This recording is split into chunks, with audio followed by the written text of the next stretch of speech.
Değerli kardeşim Burak Durgun'la beraberiz. Azerbaycan'da tanıştık. Valla çok da mutlu oldum seni tanıdığım için. Valla ben de ya. Çok şans eseri tanıştık ama o kadar güzel bir denk gelmeydi ki yani. Çok da keyifli geçti. Şeki'de tanıştık. Şeki şehrinde. Evet, süperdi. Çok keyifli vakit geçirdik. Orada o yediğimiz pite.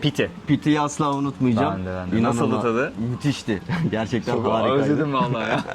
Sonra Azerbaycan'dan böyle bir süre sonra da yine tesadüf eseri oldu aslında. Tayland'da Evet. Tayland'da benim Asya planım vardı. Ben Gökberk'i takip ediyordum. Hani Tayland'da benden önce gelip gezmeye başlamıştı. Dedim acaba nerelere gidiyor falan diye takip ediyordum. Bayağı da uzun kaldı orada. Dedim denk gelmeyiz büyük ihtimalle. Ama bir baktım sonra Tayland'da. Dedim kanka ben geldim. Alabiliriz kahveleri. Teşekkür ederiz. This is Ice coffee. ice coffee with egg. Yeah, ice cream. With the Which one egg? This one egg. Okay. Thank you. Güzel bir kahve dükkanındayız bu çok arada. iyiymiş Vietnam'dayız. Burak kendisine yumurtalı kahve söyledi. Yumurtalı kahve beklediğimden o kadar iyi çıktı ki her fırsatta içiyorum dostlar. Şöyle göstereyim.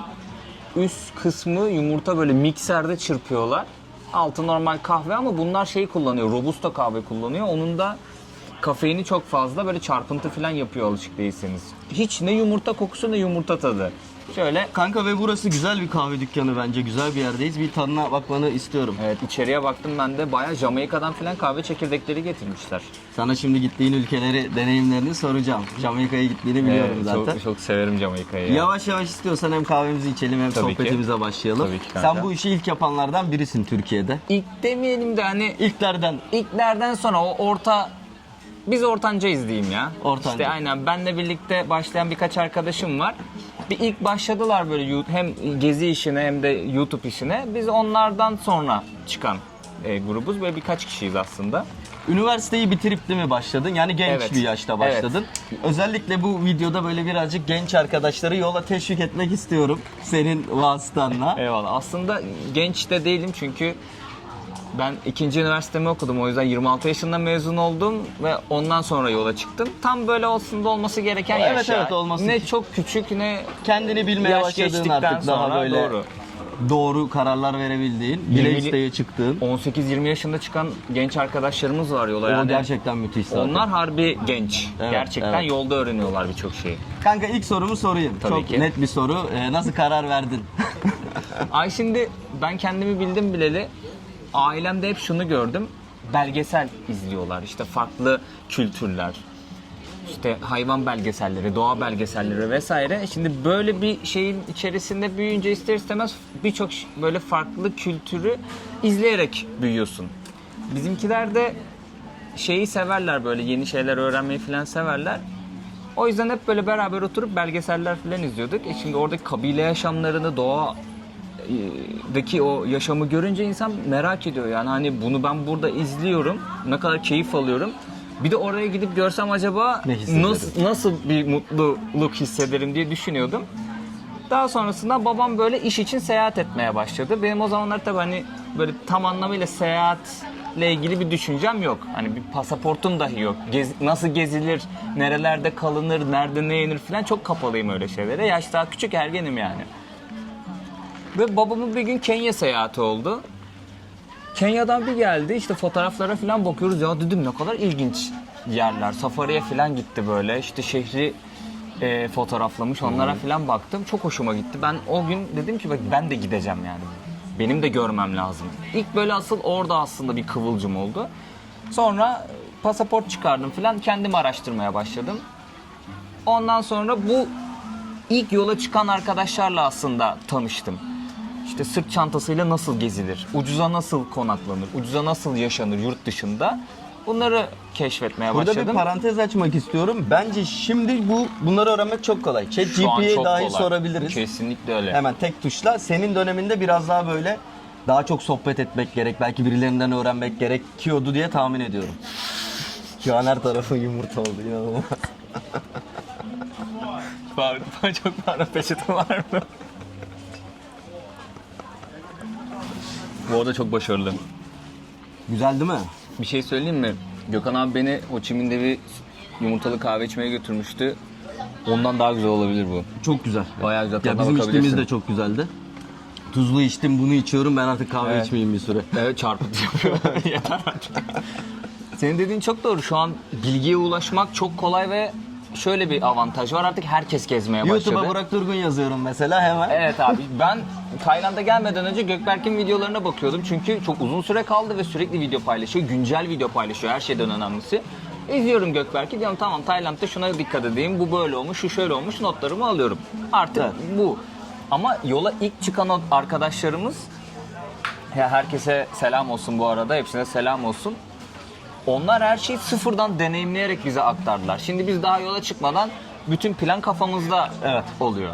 O zaman başkaydı, işin keyfi de başkaydı, zorluğu da başkaydı. İlk döneminde ilk Sırbistan'a gittin biliyorum. Tabii sırt çantalı gezgin olarak ilk Balkanlarla başladım ben. Geçimini nasıl sağlıyordun o zamanlar YouTube? YouTube çekmiyordum ilk yola Ufak ufak çıktığımda. amatör yapıyordum belki. Tabii ya, kendime hatıra videolar çekiyordum böyle, hani bir telefonla böyle hatıra videolar çekiyordum. Ama onları şey yapmıyordum öyle, hani paylaşmıyordum ya da öyle bir aman YouTube kanalım olsun, bir para kazanayım gibisinden düşünmüyordum yani, kendime hatıra olsun. O zamanlar geçimimi koli bileklik satarak sağlıyordum ben. İşte sokakta koli bileklik yapıyorum, satıyorum. Ne kadar kazanırsam onu harcıyorum. İşte onunla genelde yemek yiyordum. Eğer biraz daha iyi kazanmış oluyorsam hostelde konaklıyordum ya da işte yoksa çadırda konaklıyordum. Bu böyle şekilde böyle gezmeye başladım ben. gezmeye başladın. Sosyal medyayla tanışman nasıl oldu? Ben arkadaşlarımın zoruyla sosyal medya açtım. Hani o kadar geziyorsun, bir şeyler paylaş, bir iki fotoğraf paylaş. Biz de görelim nereye gittin diye başladı. Ufak ufak gittiğim yerlerden fotoğraf atıyordum. Asıl YouTube'a girme sürecinde ben sosyal medyayı aktif olarak kullanmaya başladım. O da işte pandemi geldi. Balkanlardan ben Türkiye'ye döndüm.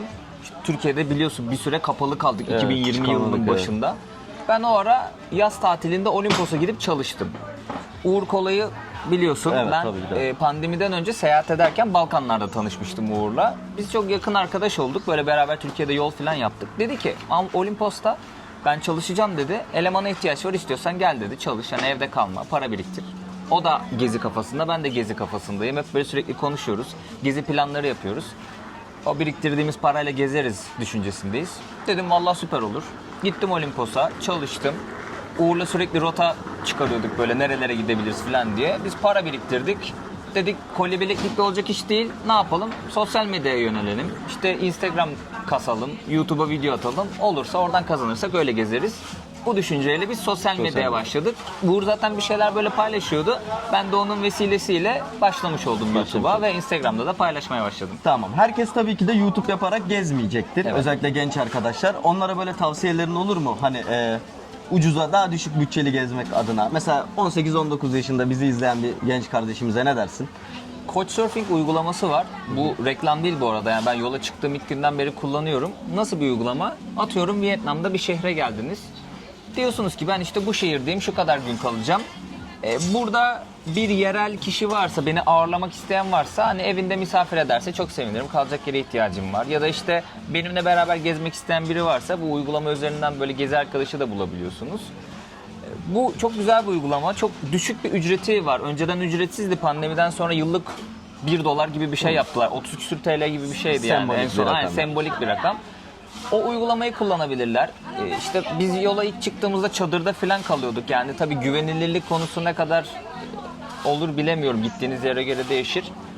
İşte konaklamayı o şekilde halledebilirsiniz. Yine hosteller belki Hosteller, olabilir. ucuz hosteller var. Evet. hosteller var. Uygun ülkelerde, uygun şehirlerde seyahat edebilirsiniz bütçenize göre. Mesela daha biz düşük Vietnam'da bütçeli. ortalama $4-5 hostellerde kalabiliyoruz. Ben kahvaltı dahil bir hostelde kalıyorum. Parti hosteli, havuzu var, bilmem nesi var. Herkes genç, ortam da çok güzel. Ben kaçırdım yine. $5 gecelik, kahvaltısı da açık büfe yani. Şahane, yumurtası, pilavı, bilmem nesi.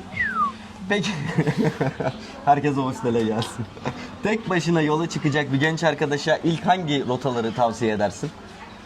Yani Balkanlar olabilir mi şuraya mesela? git kesin diyemem. Nereyi merak ediyorsa ve bütçesi nereye yetiyorsa o merak çerçevesinde ve bütçenin yettiği kadarıyla bir rota çıkarsın. Ama bence İran düşünülür. İran tarafları. Komşumuz, Hem Türkçe de konuşulabiliyor. tabii dil olarak da bazı noktalarda kolaylık oluyor. Bunun dışında çok pahalı bir ülke de değil, nispeten ucuz bir ülke. İnsanları çok sıcakkanlı. Çok rahatlıkla dostluk kurabiliyorsunuz. Kültürü daha yakından öğrenmek daha kolay oluyor, Tabii. biliyorsun yani bir lokal arkadaşın olduğun zaman. Ve ülke gerçekten yani rengarenk. Kültür açısından, tarih açısından, yemek zenginliği açısından, görülecek yerler açısından şahane bir ülke. İran olabilir. Balkan rotası güzel bir rota. Balkanlar olabilir. Belki bu taraflar da güven açısından aslında. Buralar güzel. güvenli. Yani Bir tek uçak biletleri birazcık uçak yüksek. bileti birazcık pahalı. Buralar güvenli görünüyor yani şimdilik bir şey olmadı. Evet, Başımıza bir başımıza şey bir şey gelmedi. gelmedi. İnşallah da gelmez. İnşallah. Ama tabii her yerde dikkat etmek lazım. Yani %100 güvenli diye bir yer yok açıkçası. Bunu hemen sana şimdi Şili'deydi yanlış hatırlamıyorsam. Böyle biraz kısaca bahseder misin o hikayenden? Peru'dan Şili'ye girdim. Bir rota yapıyorum. İşte Atakama Çölü'nü duymuşsunuzdur. Oraya doğru gitmeye çalışıyorum. Her neyse ben bir gün otostop çektim böyle 700 kilometre falan otostop yaptım. Bir benzinliğe çadır kurdum. Şahane her şey çok güzel. Lan diyorum ne güzel başladı Şili seyahati. Atakama'ya da yaklaşmışım. 100 kilometrem kalmış. Ertesi gün uyandım. Bir tane Kalama isminde şehir var. Oraya otostop çektim. Gittim. Dedim ki burada biraz para çekeyim. Cebimde sıfır para var bu arada. Ülkeye girdiğimden beri sıfır Şili pesosu var. Dedim biraz para çekeyim. Atakama'ya parasız gitmeyeyim. Orası çok turistik bir yer. Hani hırsızlık da olabilir orada. Bu düşünceyle Kalama'da durdum. ATM'den para çekiyorum. Bir ATM'ye girdim böyle vermedi bana parayı. Sol çaprazımda bir ATM var. Ona döndüm. Ondan böyle para çekerken pis bir koku duydum. Daha sonrasında biri sırtıma böyle bir şey yaptı, omzuma dokandı. Dedi ki çantana dedi yukarıdan bir şey damlıyor dedi. Peçete çıkardı, gel dedi temizleyelim onu. Bir baktım çanta leş gibi. Ben de otostopta çantayı hiç bakmadan arabanın arkasına attım, kasasına attım. Direkt aklıma şey geldi, eyvah dedim yani. Kasada pislik var. Aynen bir şey orada var. çünkü mühendislik faaliyetleri çok yürütülüyor dedim, çok leş bir şeye değdi. İnanılmaz kötü bir koku ama yani anlatamam bunu size. Her neyse ben başladım temizlemeye. Önde bir çantam var. Elektronikleri falan sakladığım. İşte değerli eşyalarımın olduğu. O çantayı da çıkarmış bulundum ben. Yani ilk defa o öndeki çantamı Güney Amerika seyahatim boyunca bir kere yanımdan şöyle ayırdım. O da yan tarafıma koydum. O arada çaldılar çantayı. Bir daha bir karşı taraf çok iyi yaklaşmış en başta Evet. ya. Hani geliyor, yardımcı oluyor. Evet. Orada bir bilinç dışı bir güven de aslında gelişmiş sende belki de. Tabii o zaman Güney Amerika seyahatimin böyle bir seneyi geçmiş, 1,5 seneye falan gelmiş. Hep böyle herkesten iyi niyet görmüşsün, hep sıcakkanlılık görmüşsün. Tamam tehlikeyi biliyorsun ama 1,5 senede hiçbir şey olmamış ve herkes sana çok sıcak yaklaşmış. Ve bir sürü badireler de atlatıyorsun bu arada yani. Hani öyle bu ilk defa başıma gelen bir şey değil. Çok fazla soyguna yani soymaya çalıştılar. Öyle olunca hiç aklıma gelmedi yani. Sen ön çantayı çıkarttın, Tabii ben oraya şuraya koydun. koydum. Benim hatam biraz uzağa koymam oldu ama adam da istiyor ki çantayı ben oraya uzaklaştırayım birazcık. Neden? 3 kişiler ATM'nin içerisinde.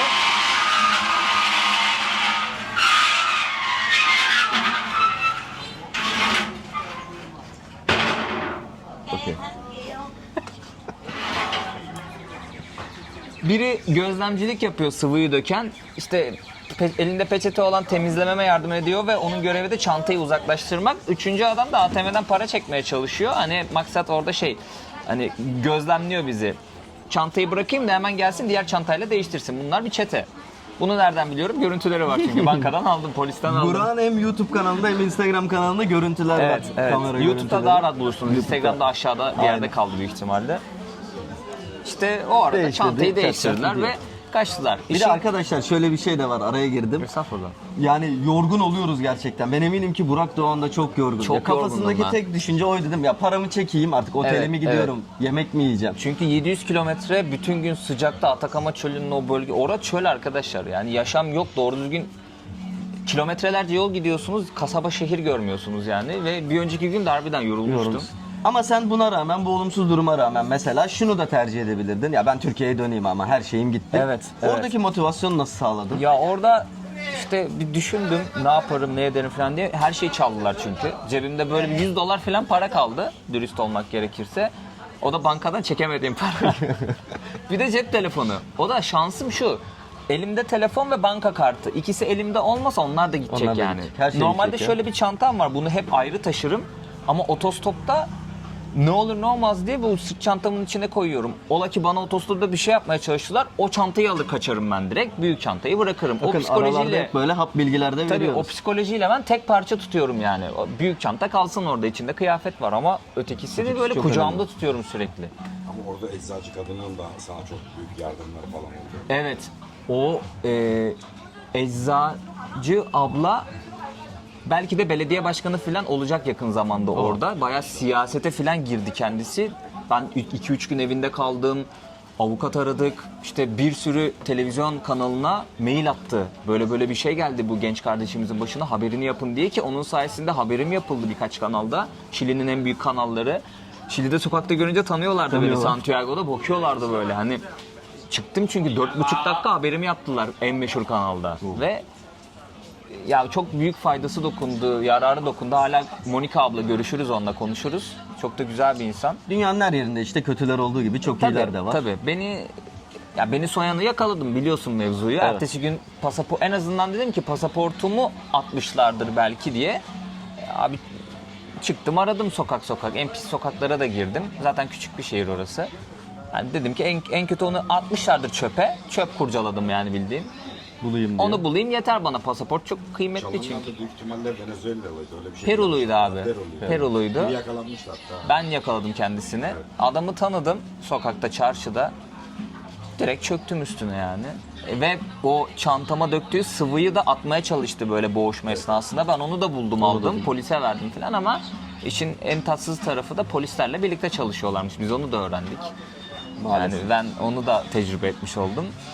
Gitti her şey ama Geçmiş bu da olsun ama değişik bir tecrübeydi. Aynen Teşekkür öyle. ederim. Önemli İnşallah olan- kimsenin başına gelmez yani. İnşallah. Sağlık sıhhat yerinde olduktan sonra yerine konuyor bir şekilde. Evet, Tabii doğru. olumsuz olaylar ama. Doğru. Biraz daha böyle sana şimdi özel sorular da sormak Tabii abi, istiyorum. nasıl Şu istersen. anlamda ülkeler hakkında Yo, hiç tabii ki de sıkıntı şey yok. sormuyor. Aşk hayatın nasıl gidiyor gibi. Ya olsa anlatırım ama. Dünyanın en güzel kadınları nerede? Bari bunu sorayım. Bu aklımda yoktu Abi ama. şimdi güzellik çok göreceli bir kavram ama bence Brezilya kadınları ve keza Brezilya erkekleri de öyle bana. Brezilya'da seyahat eden kadın arkadaşlarım katılacaktır. Abi çok yakışıklılar, biliyor musun ya? Nasıl bir melez karışımsa, böyle hafif böyle kıvırcık ıvırcık, sarışın marışın, çok değişik modeller Kadın ya. takipçilere ufak Evet, bir... kadınlar ama dikkat edin, çok çapkınlar. Ve birçok erkek arkadaşım da bana katılacaktır. Brezilya kadınlar çok güzel. Ama tabii sadece Brezilya en güzeli diyemem. Tabii ki de herkesin şeyine göre değişiyor Tabii, yani. değişiyor. Güzellik algısı Mutlaka farklı. görülmesi gereken dediğin bir ülke var mı senin Peru. için? Peru. Peru ayrı, bütün dünya ayrı. Çok samimi söylüyorum yani. Peru'ya aşığım. Ya hayatımın bir bölümünü orada geçirmek istiyorum. Ve karış karış ülkeyi gezmek istiyorum. Artı Bolivya'yı da buna katabilirim. O zamanlar işte eski dönemlerde bile çok da bağımsız kültürler değiller aslında. Çok benzerler. Benzerler. Belli noktalarda aynılar. Harika iki ülke ya. Tabii O ki Peru ülkeleri- 1 numara, Bolivya'yı da 2 numaraya koyabilirim aslında Koyabilirsin. yani. En ucuz olarak gezdiğin ülke aklında mı şu anda? Yine Güney Amerika'da mı yoksa? Güney Amerika'da Bolivya ucuz. Bolivya ucuz. Bir tek konaklama işte böyle 7-8 dolar civarı. Onun dışında 1-2 dolara karnını doyurabiliyorsun. Lezzetli de yemek yiyorsun ya bu arada. Yurt dışında yeme içmeyi nasıl hallediyorsun? En çok aslında bizim problemlerimizden bir tanesi o. Yani bizim Türkiye'nin çevresinde geziyorsanız çok kolay. Çünkü gerçekten çok benzer lezzetler, benzer kültür olduğu için ve kültür paylaşımı yapmışız yıllarca. Benzer tatları yakalıyorsunuz ve gerçekten rahat karnınızı doyuruyorsunuz. Ama biraz uzaklaşınca Asya'ya gelirsiniz, işte ne bileyim Güney Amerika'ya gidersiniz, farklı tatlar çıkıyor karşınıza. Deneye deneye alışacaksınız. Ön yargıyı kırmak gerekiyor bu noktada. Yani mesela Asya'ya geldiğimizden beri çok zorlanıyoruz aslında. Evet, Sen de ben de. Bazen çok özlüyoruz yani kendi yemeklerimizi ama buradayız, geziyoruz. Bir ülkenin kültürünü tanımak istiyorsan en güzel şey yemeğe bakacaksın. Bu insanlar nasıl karnını doyuruyor, ne yiyor, ne içiyor, nerede uyuyor, nasıl para kazanıyor. Bunlar kültürü ve sosyalleşimi anlama konusunda bence çok önemli. O yüzden yemek kültürüne alışıyorsun. Yapacak bir şeyin yok yani. Peki kanka, sosyalleşme olayı yurt dışında, hostellerde sosyalleşiyorsun değil mi? Genelde o şekilde sosyalleşiyorsun. Farzı misal dün gittim abi parti hosteli. Herkes oturmuş eğleniyor. Bilardo oynayan, dart oynayan, sohbet eden, işte langırt oynayan vesaire. Beni görür görmez geldiler. Çağırdılar masalarına. Nerelisin, ne yapıyorsun? İşte laf attılar. Başladık sohbete. 2 saat sohbet ettik. Sonra onlar eğlenmeye gitti. Dedim, ben yorgunum, yeni geldim, yatacağım. Geçtim yattım yani. Hani Geçtim. bu çok basit aslında. Birazcık sizin de böyle şey olmanız, utangaç, çekingen olmamanız lazım. Gidip birine selam versen hemen sohbete başlıyorsun yani. Sonuçta burada herkes memleketinden uzak. Evet, Sosyalleşmeye, herkes geziyor. gezmeye gelmişler. Çok doğru. Herkes geziyor. Herkes arkadaş ediniyor bir noktada. Peki seyahatlerde böyle uzun süreli bir ilişkin oldu mu? Hiç olmadı ya. Hiç olmadı Hiç mı? olmadı. Çünkü Ayrılacağını biliyorsun değil mi o ya şehirde? evet ya mesela çok normal bir şey. Genç insanlarız yani hani ya şimdi illaki güzel bir kadınla karşılaşıyorsun.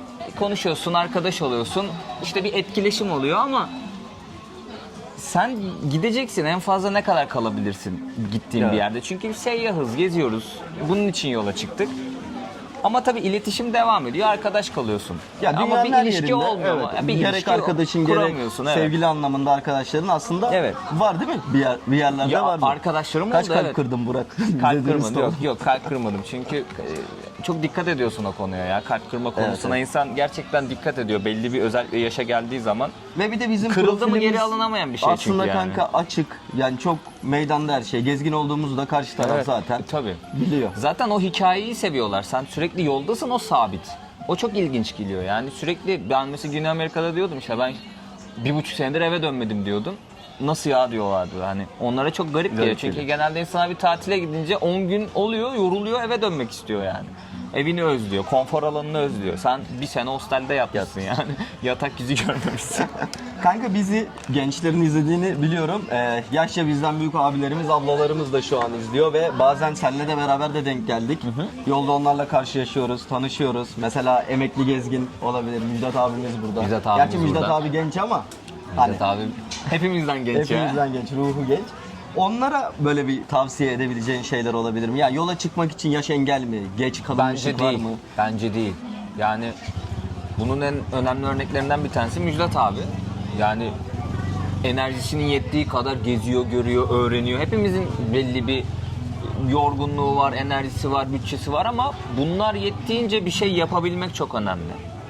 Seyahat etmek istiyorlarsa bu çerçeve dahilinde kendilerini çok böyle zorlamadan başlayabilirler bir noktada. Mesela ben Kosova'da gezerken bir çiftle tanıştım, yaşlı bir çiftle tanıştım ama hakikaten böyle yaşı çok ileriydi amcamızın ve teyzemizin. Tek başlarına gelmişler, geziyorlar yani. Priştine'de tanıştık biz. Ya dedim çok yani ilham aldım onlardan yani. O kadar güzel bir şey ki. Ya çevremize bakıyoruz. Tabii bunun ekonomiyle de çok ciddi bir etkisi var. Yani bunu asla şey yapamam. Belli bir yaştan sonra bazı konforları Bırakmak göz ardı zor. da edemiyorsunuz, Bazı bırakamıyorsunuz hastalıklar da. olabiliyor, Tabii farklı kesinlikle her şeyler şeyin olabiliyor. etkisi var tabii. Ama dedim ya işte o çerçeve içerisinde bir şey yapabilirsiniz. İle yurt dışı da olabilir ama olmayabilir de. Kendi ülkenizi de görebilirsiniz. Kesinlikle. Yani ben- Ya da çok yakın rotalar olabilir. Tabii Mesela ki. bir Azerbaycan'a gitmek Kesinlikle öyle. 1 saat uzaklıkta. Kesinlikle öyle. Yani bir şey maksat şu. Denemek. Hani Evet. tamam biz atıyorum ben de şu an 31 yaşındayım. Bir şeyler deniyoruz hayatımızda. Denemediğimiz ne var? İlgimizi çekiyor mu? Aa, bak bu benim ilgimi çekiyor. çekiyor. Tamam enerjim de var buna. İşte bütçem de yetiyor.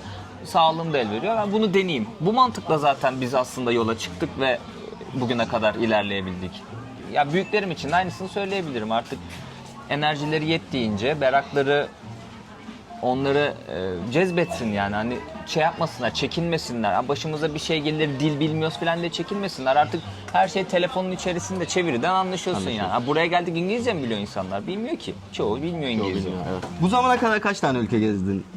43 tane gezdim. Gittiğin böyle en ilginç coğrafyalar. Sen kabilelerle falan da uzun yürüyüşler yaptın. Evet. Gittin oralara. Onlardan da bahseder misin biraz? Tabii. Süper olur. Benim en sevdiğim kıta Güney Amerika. Yani aslında beni ben yapan etkenlerden bir tanesi orası. Çünkü 2 yıl kaldım, 740 gün. Ve bayağı bir ufkumu genişletti, çok deneyim yaşadım. İşte iyisiyle kötüsüyle değişik bir seyahatti. Dediğin gibi orada Kanka oradaki Birkaç- anılarını dinlemek isteriz birkaç şöyle. birkaç kabile ziyaret ettim orada Kolombiya'da. Bir tanesi Vayu yerlileriydi. Onlar çölde yaşıyorlar. Şöyle onları bulmak şimdi hem kolay hem zor. Kolay yoldan da bulabilirsin ama onlar biraz daha böyle şehir yaşamına entegre olmuş olanlar. Zor yoldan gidersen abi çölde Kolay motorla yolu falan. açıkçası birazcık parayla. Tabii değil mi? tabii. Ben mesela hiç kimseyle tanışmadan atladım gittim oraya. Az buçukta bir İspanyolca da olduğu için o zaman yolumu bulabiliyorum yani insanlarla iletişim kurabiliyorum. Abi böyle çölün ortasında yaşayan bir aile bulup onları ziyaret ediyordum o zaman. Boyu kabilesi çok ilginç yani. Bir aile mesela beni misafir etti evinde. Balık tutuyorlar. Balık ama şöyle çöl ortası da böyle göl var. Oradan balık tutuyorlar. Tuttukları kadarıyla işte geçiniyorlar filan. O ilginçti ama asıl ilginç olan Arauca kabilesini ziyaret ettim ben. Böyle Nevada dağları var Kolombiya'nın kuzeyinde. Bayağı çok geniş bir alanı kapsıyor ve Kolombiya'nın en yüksek 2 zirvesi orada. Ve o dağ silsilesinin içerisinde, ormanın içerisinde birkaç farklı kabile yaşıyor. Bir tanesi de Arauca kabilesi, işte Kogi kabilesi vesaire. Arhuaca kabilesini ve Kogi kabilesini çok ziyaret etmek istedim. Ben bir ay Kolombiya'nın kuzeyinde kaldım. Bunun sebebi de şu. Liderlerden izin almak zorundasın. Kabile şefi izin vermediği sürece köye adım atamıyorsun. Ben de haberi birine işte saldırıyorum oraya. Diyorum ki bir yerli görüyorum köyde, tamam mı? Diyorum ki abi diyorum ben diyorum işte böyle bir amaç için buradayım. Diyorum ki beni liderinle tanıştır, izin almak istiyorum. Ona izin istiyorum, buna izin istiyorum derken bir gün böyle artık çanta falan sırtımda bir gün şeye gittim. Bu yerlilerin konakladığı ortak bir ev var köye indiklerinde. Çünkü dağa bir gidiyor abi. En az 6-7 saat yürümek zorunda evine ulaşmak için. İşte kimisi 6-7 gün yürüyor evine. Yani dağda yürüyorsun 6-7 gün evine. O yüzden konaklayacak yer konusunda köyde bir yer yapmışlar, ortak kullanıyorlar. Bir baktım bir tane abi oturuyor. Gittim konuştum, dedim ki böyle benim niyetim şu. Video çekmek istiyorum, sizlerle kalmak istiyorum, kültürünüzü öğrenmek istiyorum, yaşamınızı görmek istiyorum. Beni dedim götürür müsün evine? Dedi ki götürürüm. Dedim ki hani kabile şefinden izin almaya gerek var mı? Dedi ki biz kabileden bağımsız yaşıyoruz. Yani köyün dışına ev kurduk. Kendi ailemle birlikte tek yaşıyorum. Dedim süper. Ve güveniyorsun. Bir endişe duymuyorsun. Yani o an güvenmek zorundasın. Çünkü o yaşamı merak ediyorsun yani. Her şeyi göze almışsın Tabii aslında. birçok şeyi göze alıyorsun. Dedi ki 6 saat yürümemiz lazım dedi benim evime dağda. Yürür müsün? Yürürüm. Tamam. Dedim ki ben sana peki nasıl destek olabilirim? Çünkü bunlar gerçekten hani parayla, pulla vesaire bir şeyle yaşayan insanlar değil. Ne yetiştiriyorsa onu yiyor. Ve nasıl bir doğal ortamı varsa orada yaşıyor yani. Öyle modern hayattan bambaşka bir hayat Ya yaşıyorlar. $1000 işlerine yaramaz belki. Ona şöyle yaradı. Bazen yakın olduğu için 6-6,5 saat yürüme mesafesinde köye. Çok nadir de olsa Merkeze yılda 2 geliyor. kere falan iniyor merkeze. Pirinç bir şey alıyor. Ona adapte olmuşlar Adapte biraz. olmuş. Her neyse dedim tamam bekle. Gittim markete. İşte şey yaptım. Mutfağa alışveriş yaptım birazcık. Gıda. Abi dedim hani biraz da param var. Bunu da sana vereyim, inince kullanırsın ya. Çünkü parayı nasıl kullanacaklarını bilmiyor bazıları bu arada. Her neyse biz başladık yürümeye, gittik. 6 saat yürüdük abi. Böyle ormanın içinden falan. Ormanın içerisinde ben asla yolumu bulamam. Ben o kadar mesela dağlarda yürüyorum nispeten, işte harita oluyor elinde vesaire bilmem ne, ya da patika takip etmeyi öğreniyorsun belli bir süreden sonra. Ama abi ne patikası yok ki, maçeteyle yol açtığımız oldu yani. Ve bir noktaya geldik. Kogi köyü var. Girmek için izin istedim, vermediler. Tamam geçelim, orayı geçtik. Bir nehirle karşılaştık Kogi köyünün yanında. Abi nehri ve soyunup yürüyüp geçmen gerekiyor. Köprü yok, bir şey yok. Nehri yürüyerek geçmen gerekiyor ve belli bir debide akıyor. Nehirde Yani, ne var ne yok. nehirde ne varı falan Pirana geçtim mı yani. var? Hani ayağın kaysa geçmiş olsun, gittin yani. Nehirde artık nereye kadar gidersen abi. Ya büyük ihtimal o lokal abi de ya arkadaş gitti deyip yoluna devam eder. Ya o da çok peşime düşmez büyük ihtimalle. Ama Bienvenido abi güzel bir adam. Güzel bir abi. Ben Hak düşer diye ümit ediyorum. ediyorsun. Her neyse abi dedi ki geçelim. Tamam abi geçelim. Abi hayatımda böyle yaptığım en keyifli şeylerden bir tanesiydi. Ben bir tane film var, belki izlemişsinizdir. Kayıp Şehir Z diye. Adam İngiltere'den çıkıyor, işte maceraya atılıyor. Amazonlarda hiç böyle bulunmamış kabileleri bulmaya çalışıyor. Adamın şeyi o, misyonu o. Oradaki zenginlikleri bulmak ve kültürü bulmak. O filmde gibi hissettim kendimi mesela. Yani hani onun gittiği yoldan gidiyorum. Kendinle çok baş başasın bir de. Kesinlikle öyle.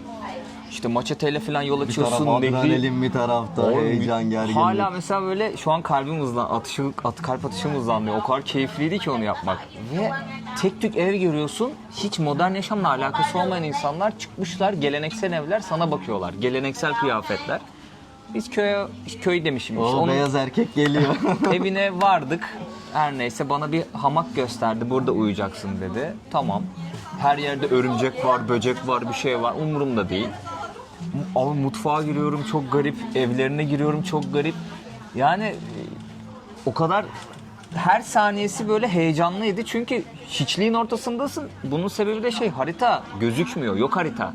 İnternet falan zaten. Yok, İyi, her internette şey gitti. hiçbir bağlantı yok. Harita da çalışmıyor. Harita da yok yani. Gözükmüyor nasıl oldu. Nerede olduğunu göremiyorsun. Patika gözükmüyor. Ben 3 gün geçirdim onlarla. Çocuklarla kaynaştım böyle. İlk defa belki de bir turist gördüler. Çevredeki evleri ziyaret ettik. Onlarla tanıştım filan. İşte onun tarlasına gittim. Ormanın içinden yol aça gittik tarlaya. Bana bir tane böyle meyve çıkarıyor, veriyor. Bunu ye diyor, bak güzel diyor. Ulan Dokunacak mı, Ne dokunmayacak alerjim mı? mi var ne bu? Ağaçtan kopardı verdi, bu ne? Abi yiyorsun ama inanılmaz bir meyve verdi bana. Adını hala bilmiyorum, videoda var. Çok lezzetliydi ya. Yeme içme falan hep beraber zaten. Onlar Beraber ne ve veriyorsa. o kadar kötü şartlarda yemek yapıyor ki eminim videoyu izleyenlerden 100 kişinin 99'u onu yemez yani. Böyle çamurlu suda falan yapıyor yemeği. Ama mecbursun onu. Yiyorsun abi yani, hani ayıp, bir de bizim kültürümüzde ayıp olmasın diye bir şey var ya abi. Ama çok keyifliydi. Süper bir deneyim ya. Tarlasına gittik beraber, yuka çıkardık. Ben o güne kadar mesela bir seneyi biraz geçmişti Güney Amerika'da vakit geçirdiğim. Hiç yuka yiyorum sürekli ama bir sebze bu arada. Yuka patates türü bir sebze o aileden. Hiç nasıl yetiştirildiği, nasıl çıkarıldığını bilmiyordum. Hiç koka tarlası görmemiştim mesela. O da koka yaprağı çiğniyorlar orada işte. Öyle bir Geleneksel şey var değil mi? Ben Evet. videolardan hatırlıyorum. Evet, koka tarlası gördüm ilk defa. İşte onu nasıl işlediğini gösterdi. Hani koparıyor, kurutuyor, ağzına alıyor vesaire. Onların popora dedikleri geleneksel bir şey var. Onu nasıl kullandıklarını falan gösterdi. Nasıl alkol yaptıklarını falan gösterdi. İşte yuka çıkardık falan. Akşama yedik o yukayı. Yani çok ilginçti. Çocukları hiç unutmuyorum ya. Ben bir daha gitmek istiyorum o köye. Yani çocuklar Okey. en az birkaç sene sonra büyüyeceklerdir. Seni ama hep hatırlayacaklardır böyle biri Evet, geldi. bir iki tanesi hatırlayacaktır. Çünkü Evet. onlar böyle 8-10 yaşlarındaydı. Eminim hatırlayacaktır. Tekrardan görmek istiyorum Görmek onları yani. Sen gittiğin yerlerde böyle dağlara tırmanıyorsun Tabii. değil mi? O tarafı çok seviyorum. seviyorsun. İki tane volkana tırmandım. Onun dışında böyle çok fazla trekking yaptım, yürüyüş. Bir tane bu böyle siyah bir volkandı değil mi? Hangi ülkedeydi? Tungurahua volkanı Heh, izlemiştim Ekvador'da. onu. Ekvador'da aktif bir volkan. 5016 metrede. Abi çok böyle bakıyorsun, ihtişamlı gözüküyor. Hemen onun altında Banyos diye bir tane küçük kasaba var. Çok güzel bir yer bu arada. Oraya gelen genelde işte şelaleleri falan görmeye geliyor. Lan dedim ki kimse çıkmıyor buraya, ben çıkayım Ben bari. bir Yani. deneyeyim şansımı, Bir ne deneyeyim oluyor? şansımı. Abi gittim. Adamlar dedi ki bana çadır götürme boşuna. Bizim orada bir tane işte zirvenin belli bir metre altında konaklayacak yerimiz var. Orada uyursun.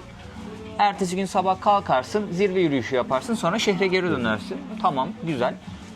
Gittim abi, yürüdüm ama çok tehlikeliydi. Bunun da sebebi şu, son 600 metrede abi basıyorsun, toprak seni geri atıyor. Hayda. Basıyorsun, bir şey yuvarlanıyor yukarıdan, toprak seni geri atıyor ve bu tarz yerlere gittiğinde rakım çok yüksek. Biz alışık değiliz öyle yerlere, rakımlara. Yüksek irtifa hastalığı oluyor. Yani seni çarpabilir, hastalanabilirsin, rahatsızlanabilirsin ki çok fazla turistin başına gelmiş böyle şeyler. Bana diyorlar ki sakın tek gitme. Ya ne yapacaksın, kimse gelmiyor. Ne yapacaksın Ne yapacaksın? tek, Gitmeyeceğim. tek gideceksin ya. Bir de işin olayı macera orada yani. Çok keyifliydi ama. Bir çıktım. Abi 4 gün boyunca bir tane neydi ya volkanın ismi? Hatırlamıyorum da. Teknik olarak dünya üzerindeki en yüksek dağ. Şeyin merkezi He, çok konum dipte. alındığı zaman, Everest değil aslında o. Merkez konum alındığı zaman, adını unuttum şimdi. Ulan etrafında sürekli dolaşıyorum, o dağın zirvesini göremiyorum 4 gün boyunca. Bir çıktım oraya, zirve böyle karşıda. Aa. Keyif bambaşka. Yer, kar var orada abi. Bir dokunuyorsun yere, sıcacık. Sıcacık yer. O volkan aktif hala böyle. Yatıyorsun, uzanıyorsun filan. O çok ilginçti. Bir de Peru'da El Misti volkanı var. Çok sıkıntılı bir yer orası. 5822 metre. Bayağı yüksek. Oraya çıktım ben. Orası da çok iyi. Orası ama böyle... Ama bir şey profesyonel dağcılık eğitimi falan da yok hiç yok, değil mi? sıfır. Tamamen amatör. Amatör bir şekilde yardırıyorsun. Ben o yüzden çok dayak yedim böyle, biraz bu işlerden anlayan abilerimiz, ablalarımız çok kızdılar bana. Senin yaptığın yani cahil Abi, cesareti he. ve delilik yani. Hani her şey İyi olabilir. bir şey çünkü yani evet. Oksijen yetersizliği Yani. vesaire. Everest'te falan kaç insan öyle gidip şey Ama yapıyor o ya. çok başka şey. Everest o. Var mı planlarda bir gün bir Everest şöyle zirvesi? Hayalim profesyonel dağcılık eğitimi alıp Tamam. zirve tırmanmak profesyonel şekilde. Ve yani olur da bir gün 8000 metrenin üzerindeki bir dağa tırmanabilirsem, dünya üzerinde 14 tane var biliyorsun. Evet. Çok mutlu olurum yani. Böyle var ya, benden mutlusu olmaz sanırım. Ben yani. bir şey K2 bayağı meşhur bir dağ K2 galiba. dünya üzerindeki en yüksek dağ, En yüksek. Everest'ten sonra ve en tehlikeli dağ olarak geçiyor. Evet. Yani o profesyonel dağcılar bile oraya çok cesaret edemiyorlar çünkü gerçekten çok orada hayatını kaybetmek çok kolay Çok ya. kolay. Onunla ilgili ben belgeseller izledim. Ben de çok severim böyle açayım izleyeyim ve şey oluyor yani seni geride bırakmak zorunda kaldıkları da Abi, çok oluyor. Tabii canım, orada ölüyorsan Allah rahmet eylesin. Duanı okuyacaksın, devam Kanka edeceksin abi. profesyonel eğitim al aman ha. Ay Sen yok oğlum. o taraflara Hayır, gidip zaten sende o bak, potansiyel var. hayır, çünkü. şöyle oraya hadi ben geldim trekking yapacağım diyemiyorsun. Özel izinler Değil var. mi? Belgeler. Belli bir dağcılık eğitimi alman gerekiyor ve belli bir miktar para ödemen gerekiyor oraya çıkabilmek için. Çok bunlar çok tuzlu şeyler. Çok pahalı şeyler şu an bizim bütçemiz. Ben rakamları sana söyleyeyim, okuduğum rakamları. Sponsorsuz, şeysiz asla zor. olmaz yani. Yok. Tunç Fındık var Türkiye'de. Çok sevdiğim ve takip ettiğim biri. Büyük hayranıyım Tunç Fındık'ın yani. Büyük hayranıyım. O bütün hepsini tamamlamıştı galiba. Evet. Hepsini tamamladı. Nasuh Mahruki de O da aynı şekilde. Everest'e çıkan ilk Türk dağcımız. Süper insanlar ya. Onlar da büyük ilham Onlar kaynağı. çok, vallahi. evet ya, ilham kaynağı onlar. Başka var mı böyle aklına gelen değişik yaşadığın?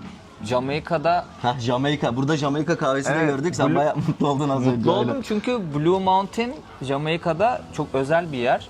Bu Rastafarilerin köyü var orada ve izinle falan girebiliyorsun sadece. Ben ne yazık ki vakitten dolayı gidemedim. Çok geç öğrendim orada yaşadıklarını. Oranın kahvesi çok meşhur. Orada içmiştim ama yani artık üzerinden zaman geçti, tadını unuttum. Bir de özlüyorsun oraların kahvesini. Sen Burada bana- görünce sevindim yani. Bahsetmiştin Jamaika'da. Seni korumuşlardı, bir eve almışlardı. Yanlış hatırlamıyorum değil mi? Jamaika'ydı Tabii orası. bir şeydi ya, bu restoran bastılar. Heh, restoran bastılar. O da bastılar. bir restorana girdik. Ben work and travel yaptım Amerika'da. Orada çok fazla Jamaikalı arkadaşım vardı. Jamaika'ya gidince onları tabii ziyaret ettim. Onlarda kaldım. Beraber böyle geziyoruz filan. Tavukları da çok lezzetlidir Jamaika'nın. Dediler ki gel bir tavuk yiyelim. Bak çok güzel bir tavukçumuz var burada mahalle arasında bir yer ama çok sakat bir mahalle yani. Zaten Jamaika çok tekin bir yer değil. Gittik abi biz, loş bir yer. Girdik böyle bekliyoruz. Tavuğumuz hazırlanıyor, patatesimiz hazırlanıyor filan. Sen Alacağız mutlusun, gideceğiz. güzel Ben bir tavuk mutluyum abi. gelecek. Arkadaşlarımlayım. Yıllardır görmemişim. Jamaika'dayım işte. Tavuk yiyeceğim, yemek yiyeceğim falan. Böyle çok keyifli bir ortam. Pat diye abi böyle ağır silahlı askerler, polisler girdi içeri. Ulan bir baktık 1, 2, 3 geçiyor ama bunlar içeri girdiler. Giren böyle yanda kapı var, oradan arkaya gidiyor. Bir tane komutan geldi. Yıldızlardan belli oluyor böyle. Dedi ki sakin olun. Alışverişinize devam edin. Ürününüz gelince çıkın. Abi biz mevzuyu anlamadık önce. Ama hala bekliyor musunuz tavuk yani? Biz tavuğu bekliyoruz. Ben şaşırdım böyle. Gelen askerlere bakıyorum ben. Elimde de telefon var. Ben şöyle kaldırıp video çeksem mi? Ya hani başım belaya girer mi falan, onu düşündüm o an. Keşke çekseydim ya, var ya. Şu telefon olsa çekerdim. Bunun geniş açısı var ya, çok rahat çekerdim. Onda yoktu.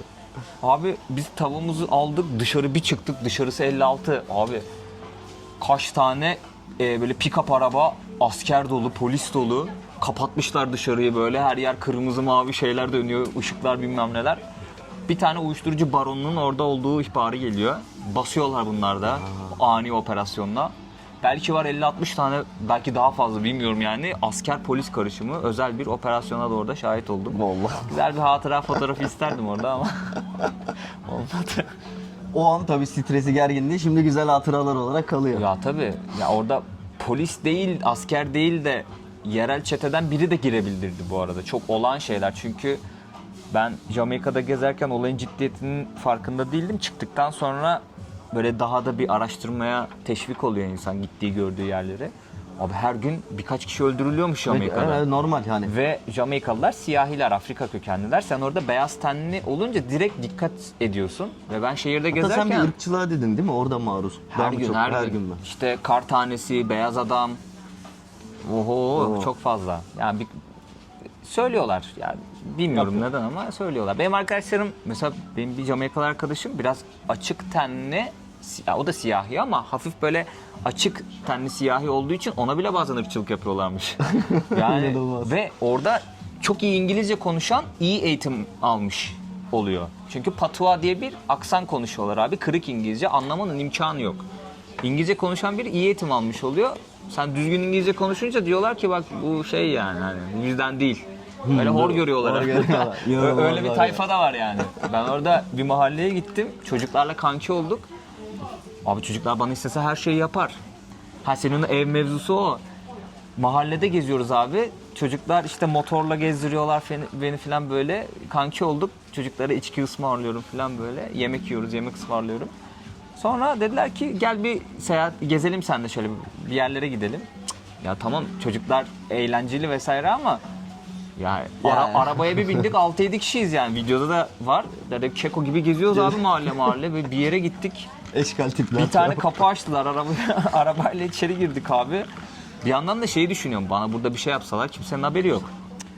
Abi içeri girdik bir tane çocuğa selam verdiler böyle filan. Çocuk da çok böyle cool hareketlerle takılıyor filan. Bir şeyler oldu bir silah çıkardılar. Aha dedim geçmiş olsun.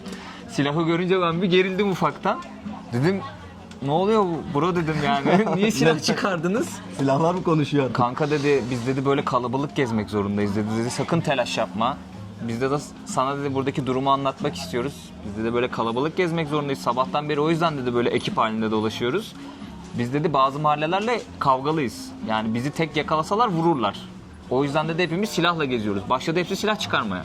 Ben hiç anlamadım çocukların üzerinde silah olduğunu ya. Hiç göstermediler. Tek tek çıkıyor. Tek tek abi bakıyor tutmak ister misin falan böyle. Yok dedim sağ ol baba parmak izini vermeyelim durduk yere. Sağ olsunlar öyle bir şeyde anlattılar durumu. Ondan sonra işte ben öğrendim ki Jamaika çok tehlikeli bir yermiş. Jamaika tehlikeli. Brezilya falan o böyle yörelerde gezdiğin tehlikeli. Tabii çok 6 kere falan soymaya çalıştılar Brezilya'da. Silah Bir kere çekip falan mı yaptılar bu işi silah öyle? çekmediler. En büyük şansım oydu o yüzden ucuz yırttım. Ama bir kere saldırdılar bana böyle yumruk yumruğa kavga ettik. Ha bayağı geldiler. Karnavalda. Brezilya'da karnavalda. Karnavalda. Onda bir bıçak var galiba. Bıçak çekmeye. Yok çekmedi abi o. Tutup beni aşağı ben biraz yüksekteydim. Tutup beni aşağı çekti. Ben yere düşsem böyle tekmeleyip falan üzerimde ne varsa alacaklardı. Ben düşmedim. Aksine reaksiyon gösterip yumruk attım çocuğa. Sen bir de orada bağırmıştın galiba. Ben bağırdım abi. Hadi falan diye ben hem İyi çığlık yaptın. attım hem yumruk attım. Çünkü korku. Yani ben onların geldiğini gördüm çünkü. Orada Doğal refleks. aynen orada affedersin küçük su döküyorduk yani karnavalda tuvalet her yer kapalı. Gecenin 3'ü her yer kapalı mecbur gidiyorsun. Ya bunu tuvaletini yaparken mi Tabii yapıyor? ağacın dibine işiyorsun yani affedersin. Orada çocukların geldiğini görünce hemen hızlı toparlandım ben ama çoktan yetişmişlerdi. Hatta fotoğrafı var yırtık tişörtüm yani. Ha, baya kaldı. Tabii yumruklaştık biz çocukta. Sonra kaçtı onlar. Ama şanslıyım bıçak da çekebilirdi bana orada. 2 kişilerdi çünkü. O elemanlar korkmasa saldırsa bana orada Kanka belki Allah korusun bıçaklayabilir bile ya. Tabii, her şey yapar. oluyor, her şey Silahla oluyor. çeker vurur. her şey oluyor. Ama karnaval dönemi Brezilya'nın hatta Güney Amerika'nın en keyifli dönemlerinden bir tanesi. Ama en tehlikeli dönemi. Kesin en tehlikeli dönemi ya. Kesin Her en- şehirden değil mi geliyor böyle? Abi Yerelden. o faveladaki çocukların hepsi soyguna iniyor aşağı. Gözümüzün önünde kaç kişiyi soydular. Kanka favelalara gittin. Gittim kaldım. Nasıl ortamlar? 20 gün yaşadım ben Favelalar? favelada. Brezilya'nın en güvenli Ama güvenli içindeysen yeri. mi? İçindeysen favelanın ve oradaki ekip seni tanıdıysa kimse sana bir şey yapmaz abi. Brezilya'nın en güvenli yeri. Çünkü kuralı var. Buranın kurallarına saygı duyarsan kimse sana bir şey yapamaz. Bir şey olursa da çete onun cezasını verir diye bir kuralları var. Benim kaldığım favelada öyleydi ve duyduğum kadarıyla diğerlerinde de öyleydi. Cezası ne? Abi sıkıp atıyorlar bir köşeye yani. Hani hiç af yok. Af yok. Ben Ama o- mesela tek başıma gitsem ben. Bazıları- merhaba desem gibi. Bazıları turistik abi. Bazı favelalar turistik ve şöyle bir kuralları var. Favelaya yürüyerek gireceksin. Senin kim olduğunu görecekler. Göreceğiz. Çünkü favelaların içerisinde belli başlı şeyler satıyorlar. Turistler oralardan o Alışveriş maddeleri yapıyor. alıyor ve alışveriş yapıyor. İşte bazı meşhur gece kulüpleri oluyor favelanın yönettiği. İnsanlar gidip eğleniyor orada. Bunlar da diyor ki lan turist buraya kadar Geliri geliyorsa bize bırakıyor. eğlensin abi para kazanıyoruz sonuçta yani. Öyle bir mantık. Genelde vejetaryen turistler yapıyor. Tabii tabii. Brokoli, Kesinlikle öyle. Brokoli kullananlar. Ondan sonra Ama bazıları diyorsun turistik değil. bazıları hiç turistik değil abi. Ben kaç tane yani Brezilyalı bir arkadaşım sayesinde ben kaldım favelada. Onun evinde kaldım ve onun sayesinde oradaki silahlı çete üyeleriyle kanki oldum. Her gün sarılıyorlardı bana çocuklar. Ama masaya bir bakıyorsun TSK'da böyle envanter yoktur yani. Masa şey dolu ortada. abi. Masada tüm silahlar var. Onun dışında her türlü madde var yani orada. Ben orada Jamaika şeyi var böyle. O tam konsept. O bir de şey madde ismiymiş orada. Adamlar Jamaika'yı gördükçe o diye gelip sarılıyordu bana. Kafa da güzel zaten. Ben bir noktadan sonra kafama göre kendi başıma yürümeye başladım orada favelada. Bayağı Kendi başıma geziyordun gezmeye böyle, başladım. Çünkü telsizle falan biliyorlar benim orada olduğumu. Bayağı haber öyle veriyorlar. şey kurmuşlar. Tabii canım böyle yürüyorsun abi tamam mı? Mesela şu çatıda bir eleman bekliyor. Sen zar zor görüyorsun o elemanı. Gözlemliyor. Polis mi geliyor, Her an bir şey mi, gidebiliyor. başka çete mi geliyor değil mi? Ben 2 kere şeye sahne oldum. Biri uzaktan gördüm, biri hemen yanımdan geçtiler.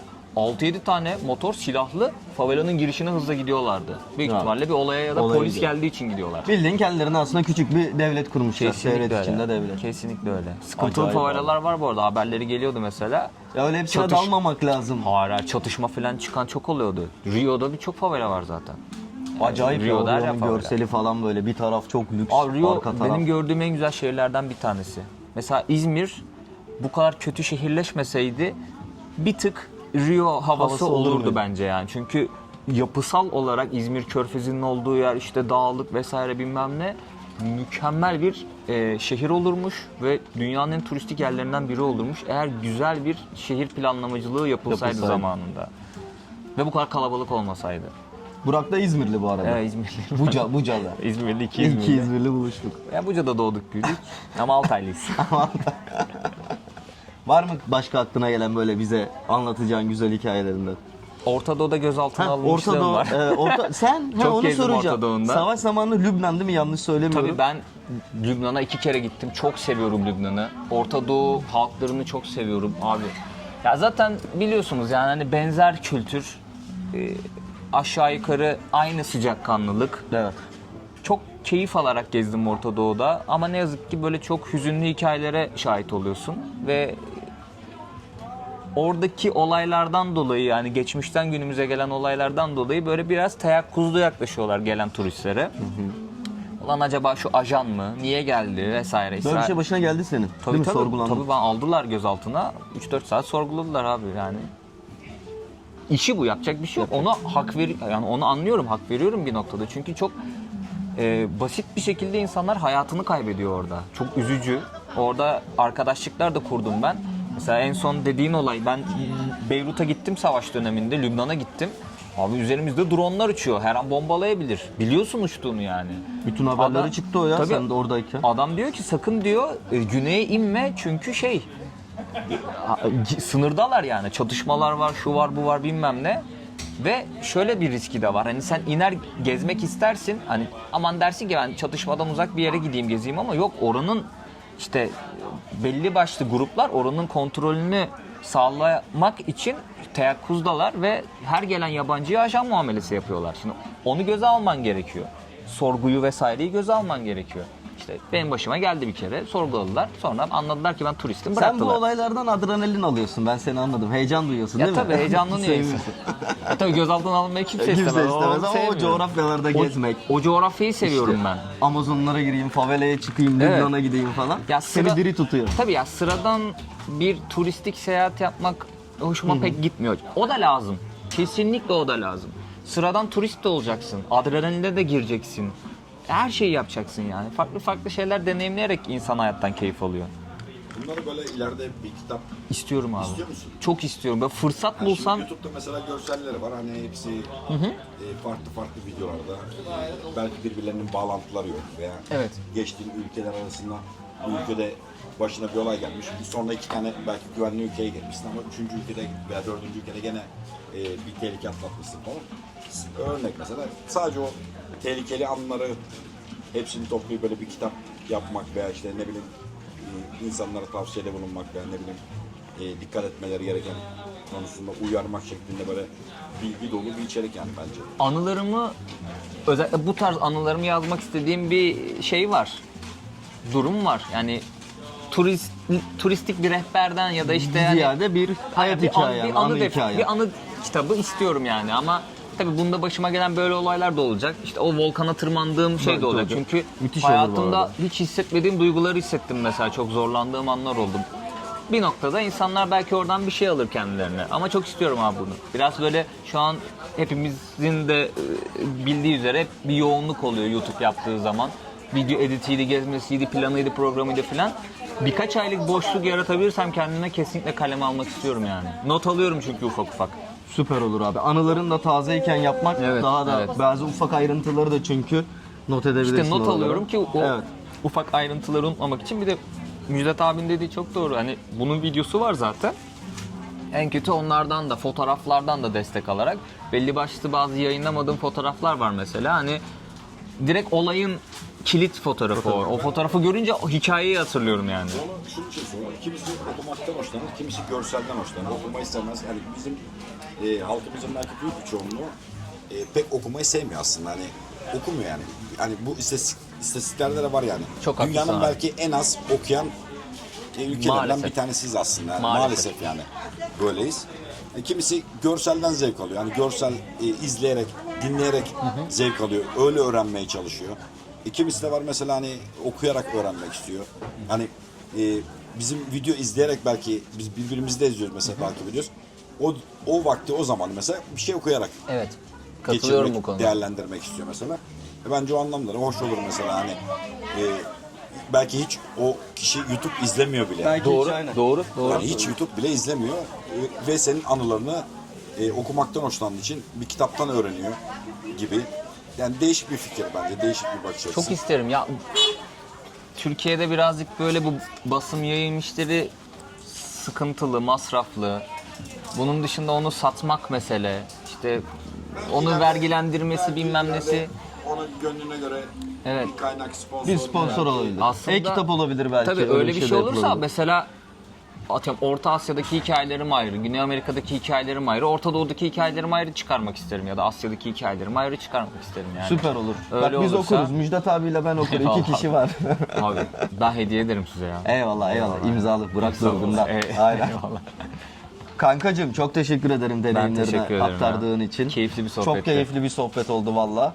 Bir sürü insan da senden ilham alıyor. Ta yıllardan beridir. Onun mutlu için ben bana de ya. ayrıyetten teşekkür ederim. Ben teşekkür ederim yani. Son olarak şeyi de sorayım. Gezmeye devam. Değil mi? Devam abi, devam. Yani Senin bir röportajında motivasyonun mu, gücün müydü? İkisinden biri. enerjim Heh, yettiğince, enerjim yettiğince gezmek gezmeye istiyorum. devam. Süper. Evet. İnşallah böyle sağlıklı, kazasız, belasız, İnşallah. güzel Hepimiz için, anılarla hepimiz için. yola devam. O zaman teşekkür ederim. Ben teşekkür ederim. Zaten kanka. görüşürüz. Aynen zaten buralardayız. Aynen buralardayız. İzlediğiniz için size de teşekkür ederiz. Çok teşekkürler vakit Burak'a ayırıp izlediğiniz sorunuz için. olursa ya benim videoya yazabilirsiniz. Burak mutlaka girip okuyacaktır Tabii ya da ki, onun seve videoya seve. yazarsınız. Seve seve. Aynen. Yolda bir yerde de mutlaka denk geliriz Evet zaten. yolda denk gelirsek mutlaka oturalım sohbet edelim. Ben Aynen. çok seviyorum ya böyle bir kahve çay içelim Kanka sohbet bir de şu edelim. konuya beraberken de girelim. Bazı arkadaşlar Instagram'dan yazıyor biz dönüş sağlayamayabiliyoruz. Evet. Haklı olarak gönül koyabiliyorlar. Doğru. Mesela Müjdat abi sen yıllar önce Müjdat abiye cevap vermemişsin. Bize Evet. bunu açıkla. Ama şimdi Müjdat abi soygun döneminde bana sağ olsun hani bir şey ihtiyacın var mı, desteğe ihtiyacın var mı diye yazmış ama çok mesaj geliyor. Ve o dönem ayrı bir mesaj geldi yani çünkü tatsız bir olay. Herkes işte geçmiş olsun mesajı dağıttı. Desteğe ihtiyacın var mı mesajı dağıttı. Herkes çok sağ olsun. Bir de biliyorsun çok yoğun, sıkıntılı bir dönemde koşturma bilmem ne derken ben günlerce bakamadığım oldu yani. Bir de arkadaşlar şöyle bir durum da söz konusu. Biz Burak da ben de mesela haftada 3 video yayınlıyoruz. Bir gün belki 1,5 gün videoyu çekiyoruz. Bir gün belki video editi Evet. kapağıdır, yüklem bazen mesela internet kötü yükleyemiyoruz. Evet. Toplan git bak. Bakın 3 video 2 gün ayırdık 6 gün. Bize 1 gün kalıyor. Kıyafetlerimizi mi yıkatacağız? Belki bir dinleneceğiz. Evet, Dışarı kesinlikle. çıkacağız, bir şey Rota yapacağız. çıkarıyorsun, araştırma yapıyorsun, eşine dostuna gönül koymasın diye ailenle konuşuyorsun, onlara vakit ayırıyorsun, kendi sosyal yaşamın var. Akıl sağlığını koruman gerekiyor bir noktada yani. Evet. Sosyal yaşam olmasa, sırf video odaklı olsak, hani biz video çekmek için yola çıkan insanlar değiliz. Biz zaten seyahat etmek istiyorduk. Bir şekilde para kazanmamız lazımdı. Onu da video ile sağlıyoruz. O da Yani o vesile yüzden bu. akıl sağlığımızı korumamız lazım yani. Kesinlikle. Yoksa ben mesela arada bakıyorum tabii ki de gördüğüm soru soran herkese cevap vermeye çalışıyorum ama bazen de günlerce Instagram'da bir şey paylaşmadığım oluyor. Evet, evet. Girmediğim Bazen oluyor. girmiyoruz bile evet. O Girmediğim yüzden oluyor valla yani. haklısınız gönül koymakta Evet. belki ama bizi de anlayışla karşılayacağınızı düşünüyoruz. Öyle diyelim kapatalım. Kapatalım. Teşekkür Çok ederiz teşekkürler izlediğiniz izlediğiniz için. için. Hoşça kalın. Videoyu beğenmeyi unutmayın. Abone olmayı da unutmayın dostlar. Hadi bay bay görüşürüz. Görüşmek üzere.